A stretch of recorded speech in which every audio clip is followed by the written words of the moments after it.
Bismillahi rrahmani rrahim. Ahibai lmushahidina walmushahidati, ahlan bihadharatikum jamian.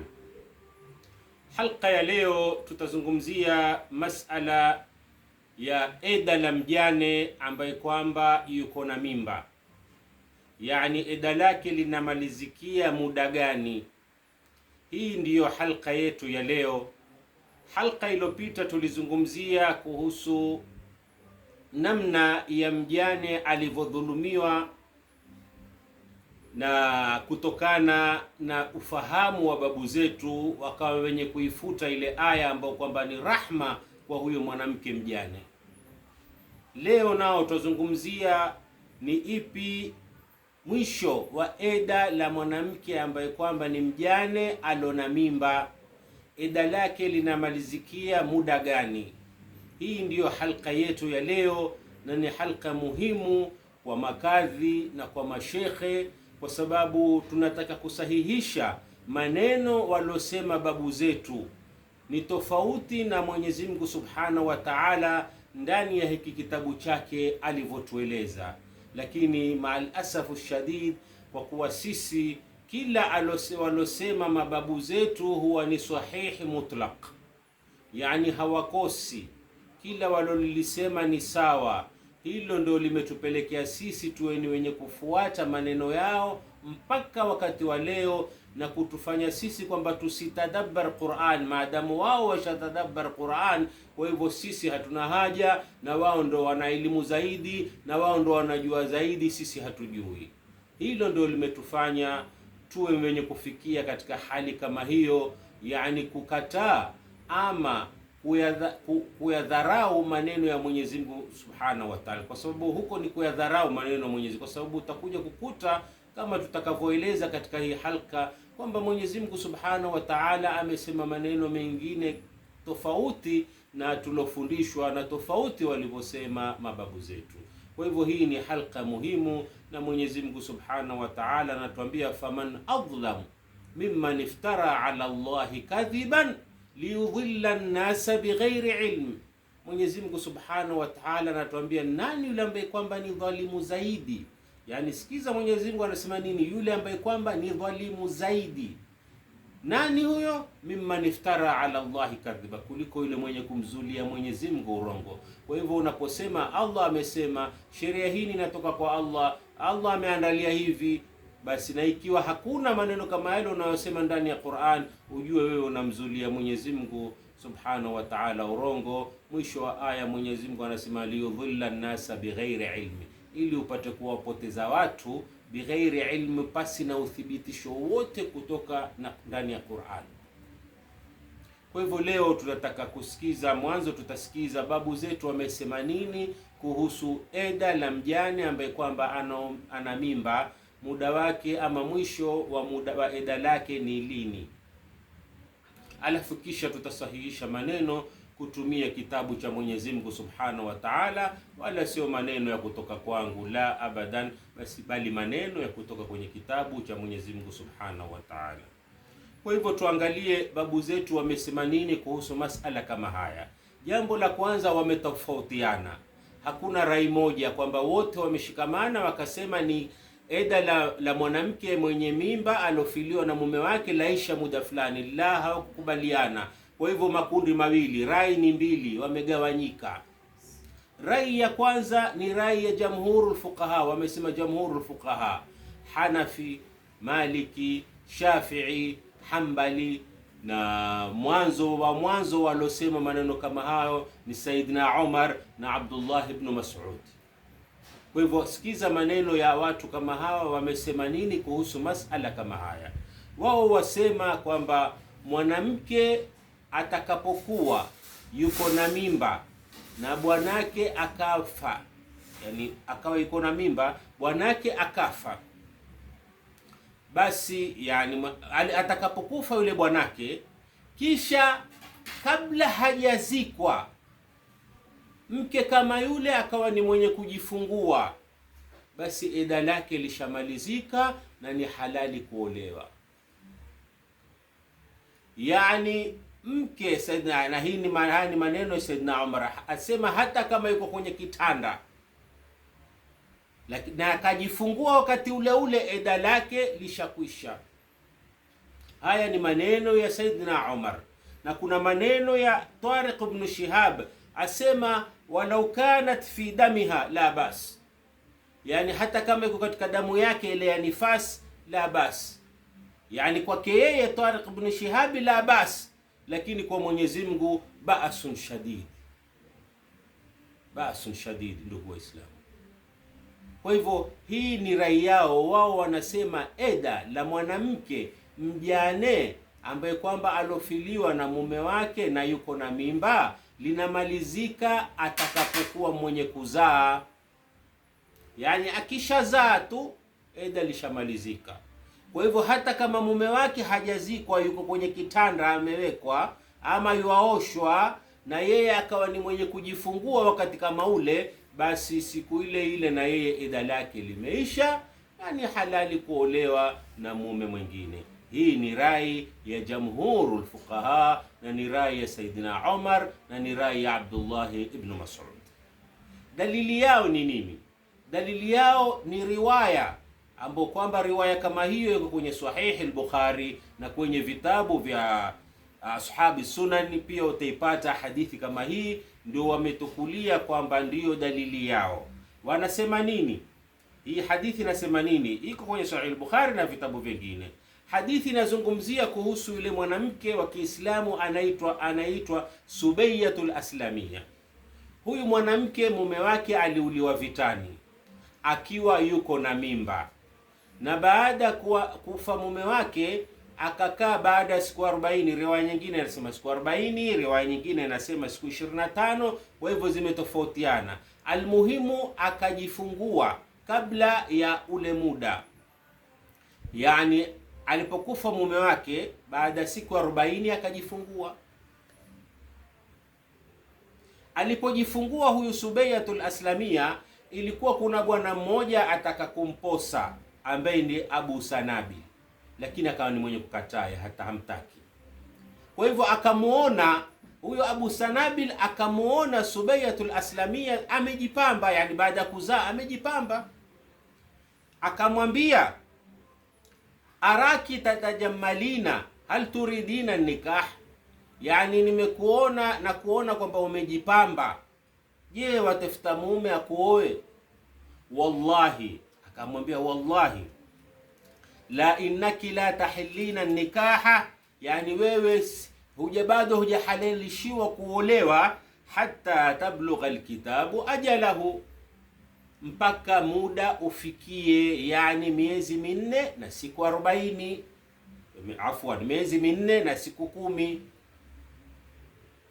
Kwa hivyo Subayyatul Aslamiyya yuambiwa na Abu Sanabil kwamba wewe bado hujafikia, umejipamba na kutoka nje na nini, bado muda wako hujafikia, ni mpaka ukamilishe hatta yablugha alkitabu ajalahu. Subayyatul Aslamiyya alipoambiwa maneno kama hayo, moja kwa moja alielekea kwa Mtume Muhammad alayhi salam. Alipofika kwa Mtume Muhammad akamwelezea hicho kisa. Kulingana na hadithi yasema kwamba Mtume Muhammad akamwambia Subayyatul Aslamiyya, akamwambia qad halalti linnikah, yani uko tayari kuolewa, hakuna wasiwasi wowote. Kwa hivyo hii ni dalili wanayosema kwamba mwanamke anapokuwa amefiliwa na mume wake na yuko na mimba, eda lake linamalizika baada ya kuzaa, wala sio miezi minne, sio, haina haja akae miezi 4 na siku 10, la abadan. Akishazaa wakati wowote eda lake limemalizika. Wao dalili yao ni hii hadithi ambayo kwamba ni hadithi ya Subayyatul Aslamiyya. Na kisha baadhi yao wanatoa dalili ya aya ambayo kwamba inayosema wa ulatil ahmal ajalahunna an yadhana hamlahunna. Kuna aya inayosema wa ulatil ahmali, na wale wajawazito, ajalahunna, muda wao, yani eda lao linamalizikia, an yadhana hamlahunna, ni kuzaa zile mimba zao. Yani wanasema kwamba hii Waona ni dalili. Mwenyezi Mungu anasema wa ulatil ahmal, wenye mimba eda lao linamalizikia. Na mtu yote atakapoambiwa aya kama hii na akisomewa moja kwa moja atakuwa ni mwenye kuamini, ikiwa si mtu mwenye kutadabbar maneno ya Mwenyezi Mungu Subhanahu wa Ta'ala. Kwa hivyo hii ni rai ya kwanza ya jamhurul fuqaha, ambayo 75%, na nadhani hata makadhi wetu wa Kenya wanatumia rai kama hini, wanatumia dalili kama hini, kwamba mwanamke ambaye kwamba alofiliwa na mume wake na ana mimba, eda linamalizika wakati anapozaa, iwe wakati wowote amezaa. Kwa hivyo hii ni rai ya kwanza. Rai ya pili ni rai ambayo kwamba ilosemwa na Ibn Abbas na Ali ibn Abi Talib. Na huyu Ibn Abbas, rai ya kwanza tulizungumzia pia yumo, na hii pia yumo. Yani angalieni ndugu Waislamu, maskhara tulionayo katika dini. Yani vipi huko na huko. Yani Mwenyezi Mungu Subhanahu wa Ta'ala, ikiwa Mwenyezi Mungu hakubali ikhtilafu, vipi huku useme hivi na huku useme hivi? Yani mtu mmoja ana rai mbili, hii si dini. Itakuwa dini, rai ni moja, dini haki siku zote ni moja. Mwenyezi Mungu Subhanahu wa Ta'ala amekataa ikhtilafu, hakuna ikhtilafu katika dini. Na unapoambiwa kwamba wanavyoni wamekhtalifiana, ujue kuna makosa hapo. Ni wajibu wako wewe uitafute haki iko wapi, na haki ni moja tu. Hakuna kusema huyu yuko sawa wala huyu yuko sawa, abadan, haki ni moja. Kwa hivyo Abdullah ibn Abbas na Ali ibn Abi Talib na baadhi ya tabiina, Ibn Abi Layla au tabi'i Ibn Abi Layla, na baadhi ya wanavyoni wa chuo cha Imam Malik ambaye mmoja wao anaitwa Sukhnun, huyo pia amekubali, amefuata rai kama hini. Rai yenyewe ni ipi? Rai yenyewe wasema ni ab'adil ajalaini. Nini maana ab'adil ajalaini? Maana ab'adil ajalaini yani ni vitu viwili. Kitu cha kwanza ni kwamba mwanamke atakapokuwa amefikisha pengine mimba yake ni miezi mitatu, amefikisha mimba mwezi wa tatu, bwanake akafariki. Kwa hivyo ni lazima akae eda miezi minne na siku 10. Akakaa miezi minne na siku 10. Kwa hivyo itakuwa yote kwa ile miezi mitatu na miezi minne na siku 10 itakuwa ni miezi 7 na siku 10. Mwanamke kama huyo bado hajafikia wakati wa kuzaa. Kwa hivyo je, ataambiwa kwamba eda lako limeisha? La, watamwambia kwamba la, ni mpaka uzae. Hiyo ndio ab'ad al-ajalaini. Na ya pili ni kinyume chake. Pengine mke amefikisha mwezi wa 8, ana mimba imefika mwezi wa 8, mume wake akafariki. Kwa hivyo anapofariki ni lazima akae miezi minne na siku 10. Akawa yuko katika kuhesabu miezi minne na siku 10, mwezi wa 9 akawa mwenye kujifungua. Je, ataambiwa kwamba umeshajifungua wewe, kwa hivyo eda limemalizika? La, halijamalizika. Kwa hivyo ataambiwa akamilishe miezi minne na siku 10. Hiyo ndo maana ya ab'adul ajalaini walosema Saidina Ali na alosema Ibn Abbas na kina Sukhnun na Ibn Abi Layla, moja katika tabi'i. Kwa hivyo hiyo ndio rai ya pili. Kwa hivyo rai ya kwanza tumeisikia na rai ya pili hii tumeisikia. Hapa swali yafaa tujiulize, ndugu Waislamu, kwa nini Saidina Ali asifuate hadithi ya Mtume ambayo ni hadithi ya Subayyatul Aslamia? Kwa nini asifuate? Kwa nini asifuate hadithi ambayo kwamba ni maneno ya Mtume? Na huu ni Saidina Ali, tuambiwa kwamba ana madinatul ilmi wa aliyu babuha. Kwa nini asifuate maneno ya Mtume Muhammad? Hii ni moja katika dalili kuonesha haya maneno Mtume hakuyasema, na ni dalili ya kuonesha kwamba hayako sawa maneno kama haya, ama watu wamefahamu makosa maneno kama haya ya Mtume Muhammad. Kwa hivyo hiyo tumeona kwamba wanavyuoni wamesema nini, babu zetu wamesema nini kuhusu masala kama hayo.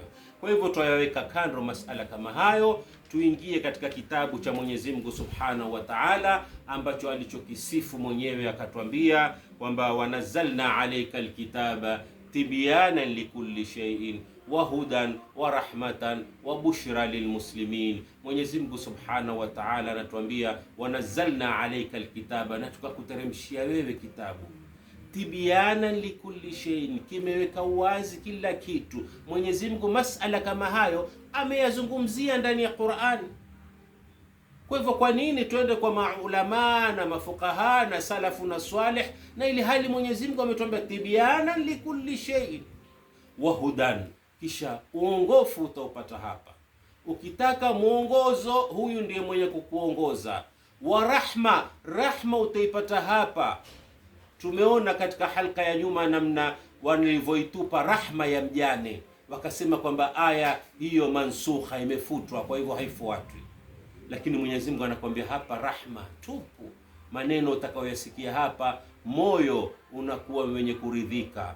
Moyo unaridhika unaposikia maneno yaliyomo ndani ya hiki kitabu. Ni maneno ya rahma, ni maneno ya amani, ni maneno ya mahaba. Kwa hivyo Mwenyezi Mungu Subhanahu wa Ta'ala anatuambia tibyana likulli shay'in, kisha akatuambia Mwenyezi Mungu ma kana hadithan yuftara walakin tasdiqa alladhi baina yadayhi wa tafsila kulli shay'in. Imepambanua kila kitu hiki. Je, ndugu Waislamu, haya maneno ya Mwenyezi Mungu kwa nini urongo alivyosema hivyo? Yani itakuwa ni urongo ikiwa wewe utafuata vitabu vingine ama utawasikiza watu wengine kuhusu masala ya dini na ukuacha Qur'ani. Ina maana wewe aya kama hii waona kwamba Mungu amekudanganya wakati aliposema watafsila kila shay. Hapa Mwenyezi Mungu asema nimepambanua kila kitu. Kisha Mwenyezi Mungu atuambia wa anna hadha sirati mustaqima fattabi'uhu wala tattabi'u subula fatafarraqa bikum an sabili. Watakufuata subula, vijinjia. Mimi ni Hanafi, mimi ni Maliki, mimi ni Shafi'i, mimi ni Hanbali, mimi ni Sunni, mimi ni Shia. Hizi ni subula, vijinjia. Fatafarraqa bikum an, vitawafanya mufarikiane. Na naam, kwa kufuata hivi vijinjia tumefarikiana kila mmoja, kullu hizbin bima ladayhim farihun. Kwa hivyo tuingie katika kusahihisha maneno walosema babu zetu, kwamba kuhakikisha kwamba maneno yao walosema ni maneno batil, na Mwenyezi Mungu Subhanahu wa Ta'ala maneno yake ndiyo haki. Kosa lililotokea kwa babu zetu ni kwamba hawakutofautisha baina iddatul mutallaqa wa iddatul armala. Hiyo ndio shida iliyotokea. Hawakutofautisha baina eda la mwanamke alotalakiwa ambaye kwamba mume wake yuko hai na eda la mjane ambaye kwamba mume wake amekufa, ima awe eda mjane ana mimba au hana mimba. Hili ndio kosa walilolifanya. Kwa hivyo leo tuangalie Mwenyezi Mungu Subhanahu wa Ta'ala anazungumzia nini kuhusu mwanamke ambaye kwamba almutallaqat, alopewa talaka, eda lake, na Mwenyezi Mungu anasema nini. Mwenyezi Mungu Subhanahu wa Ta'ala katika Suratut Talaq aya ya kwanza anasema nini? Ya ayuhan nabiyyu, ewe mtume, idha talaqtumun nisaa, munapowataliki wanawake, fatalliquhunna liiddatihinna, yani wataliki liiddatihinna, kwa idda zao. Wahsul idda, yani namuwe ni wenye kuhisabu, wewe mume na wewe mke, wewe mume ambaye kwamba uko hai na wewe mke ambaye kwa wahsul idda, yani muwe mwenye kuhisabu ile eda zile siku. Wattaqullaha rabbakum, na mumche Mwenyezi Mungu ambaye ni mlezi wenu. La tukhrijuhunna min buyutihinna, musiwafukuze katika majumba yao. Na nimesema kwamba kharaja ndani ya Qur'ani ni maana ya kutoka bisifati nihaiya. Hiyo ndo dalala ya kharaja ndani ya Qur'ani, tofauti na sisi lisanul arab. Lisanul arab tunaweza kusema kharaja liqadai alhaja, yani ametoka kutekeleza haja, yani kufanya haja zake kisha atarudi. Hivyo ndio tunavyotumia kwenye lisanul arab.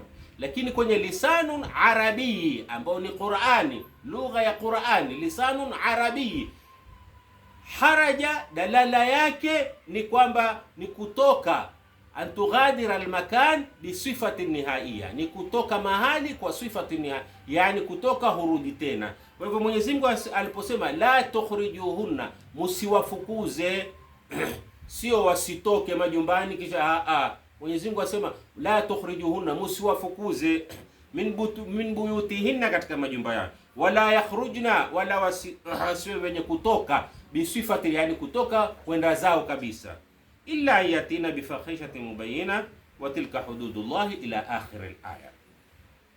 Aya inayofuata, aya ya kwenye suratu Talaq, aya ya 4, Mwenyezi Mungu Subhanahu wa Ta'ala atuambia wallai yaisna min almahidhi min nisaikum in irtabtum fa'iddatuhunna 3 ashhur.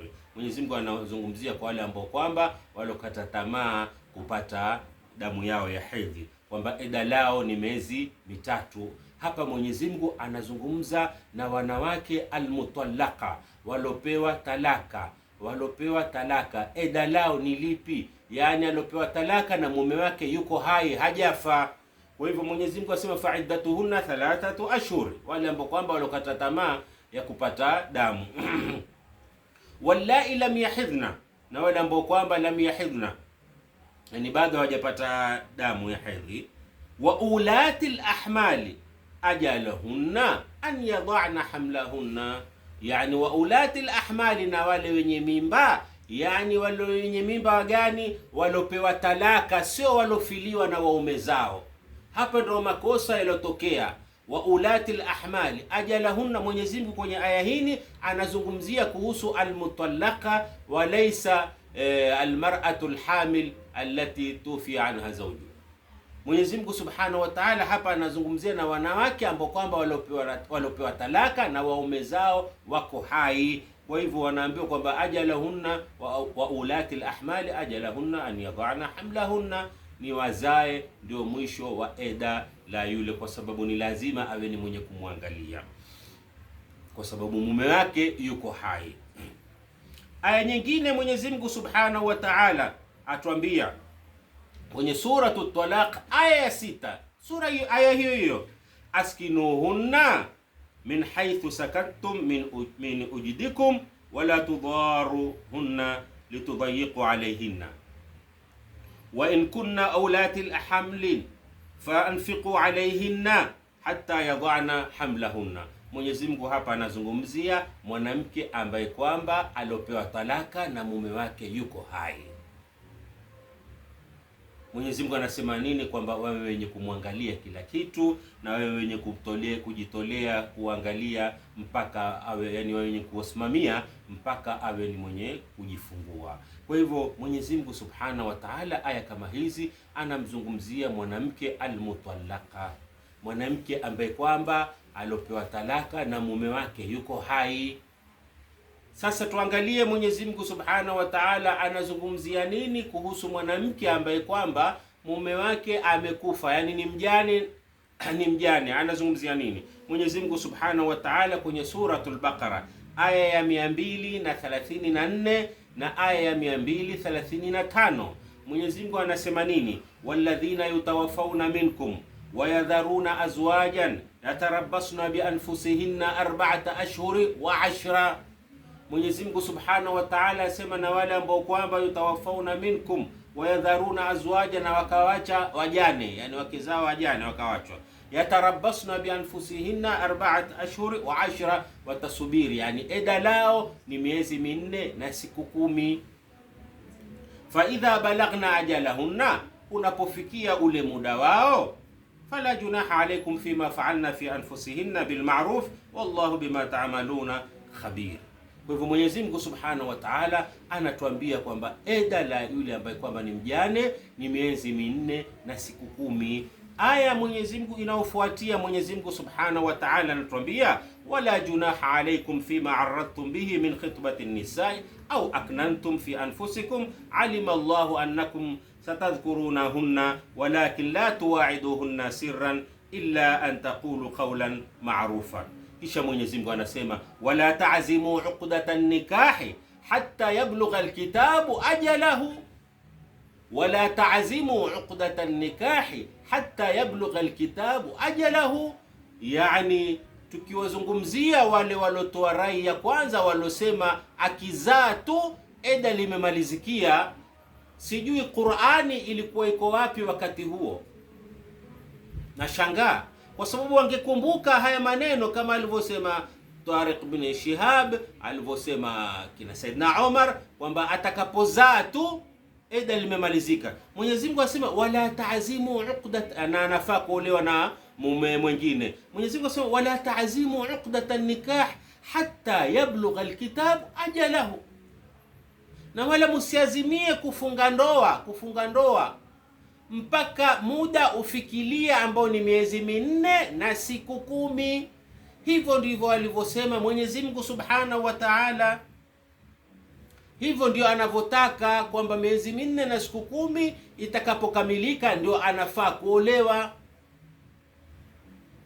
Kwa hivyo mwanamke mjane atakapokuwa amefiliwa na mume wake na yuko na mimba, iwe ni ya mwezi wa kwanza, yeye atahesabu miezi 4 na siku 10. Ikifika miezi 4 na siku 10, eda lake limemalizika na ni halali kuolewa na mume mwingine.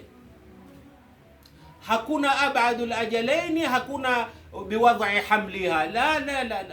Mwenyezi Mungu anasema 4 ashhuri wa 10. Anapokuwa akijifungua, na hata akijifungua pengine kwa mwezi wa 9 akawa ni mwezi wa 8 mume wake akawa amekufa na akajifungua, ni vile vile ataendelea na hisabu miezi 4 na siku 10. Hivyo ndivyo alivyosema Mwenyezi Mungu Subhanahu wa Ta'ala. Kwa hivyo Mwenyezi Mungu Subhanahu wa Ta'ala kuna mambo ameyahalalisha kwa mwanamke ambaye kwamba alofiliwa na mume wake, na ameyaharamisha kwa mwanamke ambaye kwamba ni almutallaqa, yani alokaeda la mutallaqa. Ni yapi? Mwenyezi Mungu Subhanahu wa Ta'ala anatuambia kwamba mwanamke ambaye kwamba amefiliwa na mume wake na yuko katika eda, wewe mwanamume unafaa, ni halali kwenda kumposa. Wewe ndo kamwambia kwamba bwana, ukimaliza eda lako mimi nataka kukuoa. Ni halali. Lakini ni haramu kwa wewe uende kwa mwanamke ambaye kwamba yuko na eda la almutallaqa, anakaa eda la almutallaqa, uende ukamwambia kwamba mimi nataka kukuoa. La, kwa sababu bado yuko katika dhima ya mume wake, huenda akamregea yule mume wake. Na wewe ambaye kwamba na huyu mwanamke ambaye kwamba ni mjane, yeye ni haramu kuolewa kipindi cha eda. Huwezi kumwoa, waweza kumposa, lakini huwezi kufunga naye ndoa mpaka amalize miezi 4 na siku 10, ndio hapo wafaa kumwoa, lakini kumposa unafaa. Kwa hivyo Mwenyezi Mungu Subhanahu wa Ta'ala, eda la mjane linamalizika muda gani? Atakapokamilisha miezi 4 na siku 10, eda lake awe amezaa awe hajazaa. Anapofikisha miezi 4 na siku 10, eda lake lishamalizika na ni halali kuolewa na ni halali kuingiliwa, la watakuwa wamekubaliana. Hiyo ni sha'anu, hayo ni yao, lakini si haramu kumwingilia ikiwa yuko na mila, abadan, ni halali.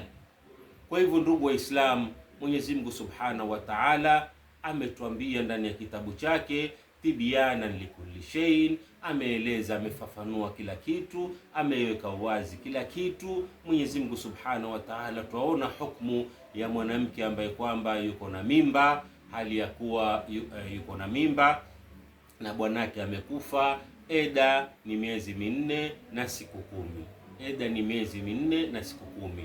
Na ile aya iliyosema wa ulatil ahmal, Mwenyezi Mungu anazungumzia kuhusu mwanamke almutallaqa, mwanamke ambaye kwamba alotalikiwa na bwanake bado yuko hai. Kwa hivyo ndugu Waislamu, turudini katika kitabu cha Mwenyezi Mungu Subhanahu wa Ta'ala, kwa sababu tusiporudi katika kitabu cha Mwenyezi Mungu tutakuwa ni wenye kusema maneno iftira ala Allah alkadhiba, utakuwa ni wenye kumzulia Mwenyezi Mungu urongo. Na hii yote inaletwa ni kwamba sisi hatutofautishi baina taqdis na ihtiram.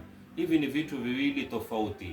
Mimi na muheshimu yoyote aliyoko kwenye madhhab, ikiwa ni Maliki, ni Shafi'i, ni Sunni, ni Shii, ni Wahabi, wote hawa mimi nawaheshimu.